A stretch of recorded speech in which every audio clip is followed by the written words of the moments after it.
નમસ્કાર દર્શક મિત્રો, સ્વાગત છે આપ સર્વેનું જીડીપીએલ જૂનાગઢ ન્યૂઝમાં। સૌપ્રથમ જોઈએ આજના મુખ્ય સમાચાર।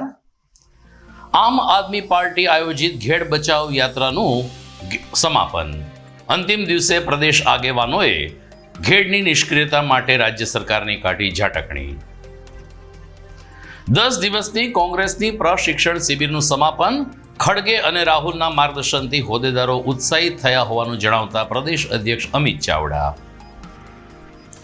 શહેરની વર્ષો જૂની સ્વામી મંદિરના ચોકની પ્રાચીન ગરબી બંધ કરાવવાની હિલચાલથી સ્વામિનારાયણ મંદિર સામે લોકોમાં રોષ। કલેક્ટરને પોલીસને આવેદનપત્ર આપી સંચાલકોએ કરી રજૂઆત। અને જૂનાગઢ જેલમાં અનિરુદ્ધસિંહ જાડેજા તો ન આવ્યા, પણ લોક ગાયક દેવાયત ખાવડને જામીન મળતા તેનો થયો છુટકારો। આ તમામ સમાચાર આપણે વિસ્તારથી જોઈએ તે પહેલા લઈએ એક બ્રેક।